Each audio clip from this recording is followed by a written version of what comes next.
SIR पर उत्तर प्रदेश में विपक्ष का विरोध और उत्तर प्रदेश की राजनीति में इस वक्त क्या चल रहा है, हमारे साथ बात करने के लिए पूर्व केंद्रीय मंत्री संजीव बालियान है। संजीव जी, एसआईआर को लेकर के तो जहां जहां हो रहा भारी विरोध हो रहा है, बंगाल में हो रहा है, पीछे बिहार में हुआ, अब उत्तर प्रदेश में अखिलेश यादव ने मोर्चा संभाला हुआ है। कहते हैं कि भारतीय जनता पार्टी जानबूझ के सिलेक्टेड लोगों के वोट काट रही है एसआईआर की, ऐसे आरोप लग रहे हैं। देखिए, कहीं ऐसी बात नहीं है, बल्कि अखिलेश जी का जो वोट बैंक है वो तो बहुत एग्रेसिव है और बहुत एक्टिव है वोट बनवाने में। देखिए, एसआईआर क्यों लानी पड़ी? शायद 10-10 साल के मृतकों की वोट अब तक थी, जो शिफ्ट हो चुके उनकी वोट थी, कुछ बाहर से आए थे ऐसी वोटें थी। तो एक बार पूरी सूची का नए सिरे से बनना जरूरी था। और मुझे लगता है हमें तो कष्ट है, चूंकि जो भारतीय जनता पार्टी से जुड़ा है, हम सब जुड़ा वोटर, वो इतना सक्रिय नहीं है अपने कागज इकट्ठे करने में और बातों में। अखिलेश जी के वोटर तो बहुत सक्रिय हैं और ये अच्छा काम है। जो फर्जी वोट हैं वो कटेंगी।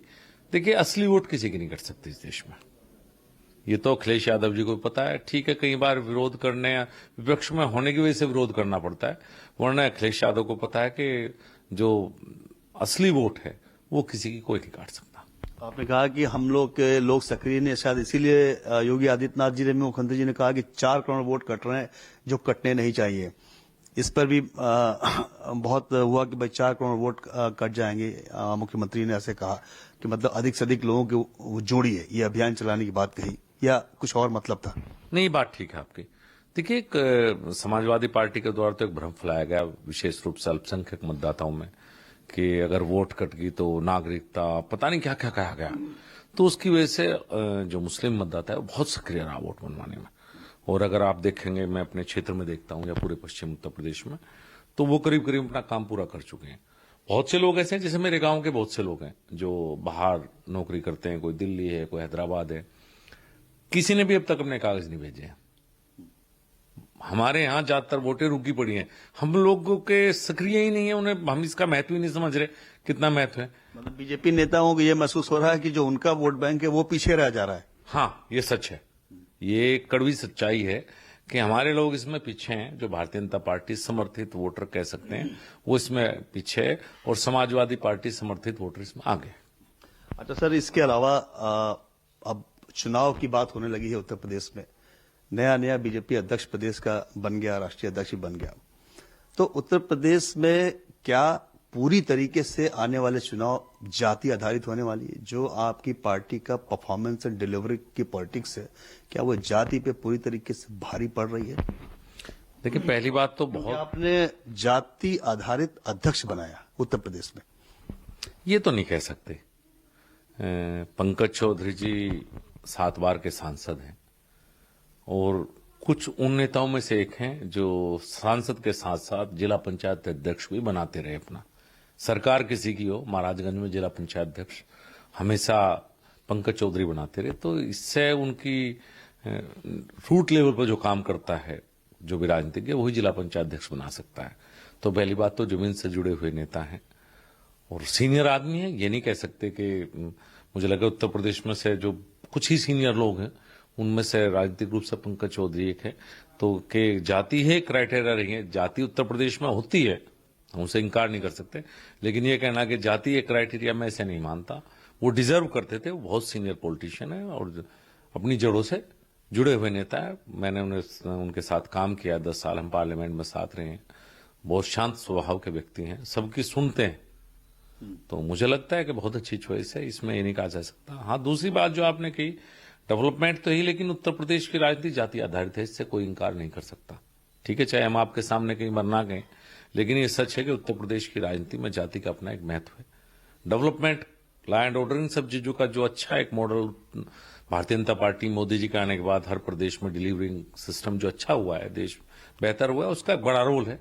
लेकिन साथ के साथ जाति का भी रोल उत्तर प्रदेश में रहता है।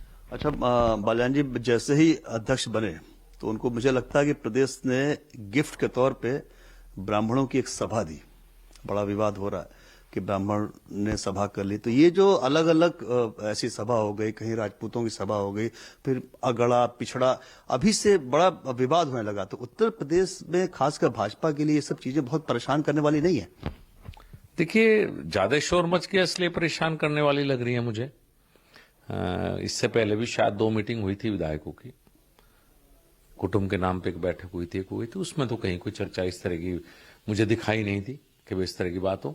और वैसे विधायक हो या सांसद दिल्ली में, ऑफिशियली या अनऑफिशियली हम लोग बैठते थे। कई बार ये बात मीडिया को लीक हो जाती है और कई बार नहीं लीक होती। तो मैं तो चूंकि हम दिल्ली में खुद बैठते रहे हमेशा आपस में, और एक्रॉस पार्टी भी बैठते रहे, अलग अलग हिसाब से, कई बार क्षेत्र के हिसाब से बैठते हैं, कई बार जाति के हिसाब से भी बैठते हैं, सच है। और कई बार सब लोग बैठते हैं, सर्वदलीय भी बैठते हैं, तो आपस में मिलना जुलना तो होता रहता है। हाँ, अगर पार्टी को कोई ये गाइडलाइन देनी है, पार्टी ने कोई गाइडलाइन दी है, तो फिर उसका सबको ही पालन करना चाहिए। ये मुझे लगता है गाइडलाइन सिर्फ ये नहीं था कि ब्राह्मणों के लिए थी, फिर ये गाइडलाइन सबके लिए है और सब पे लागू होनी चाहिए।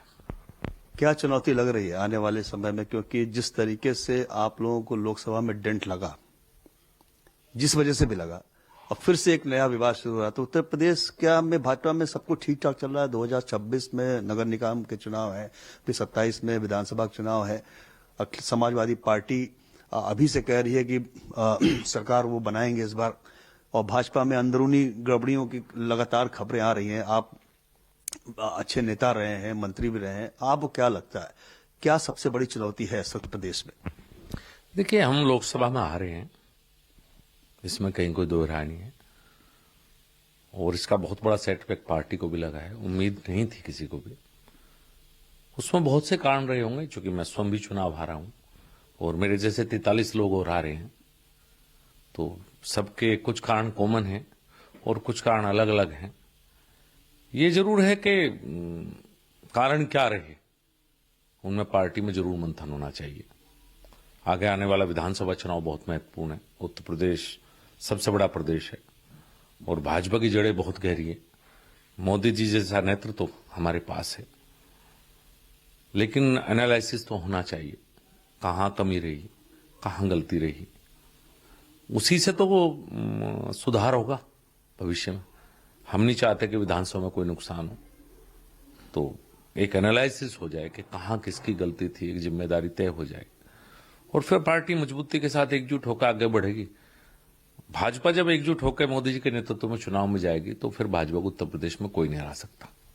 बहुत बहुत धन्यवाद। तो पूर्व केंद्रीय मंत्री संजीव बालियान एसआईआर पर अपनी बात बताते हुए, और जो उत्तर प्रदेश में की राजनीति में इस वक्त चल रहा है उस पर भी, और मूल बात कहना यह है कि जो 2024 में नुकसान हुआ, जिस तरीके से नुकसान हुआ, जिस वजह से नुकसान हुआ, 2027 के पहले उसकी समीक्षा पार्टी में जरूर होनी चाहिए।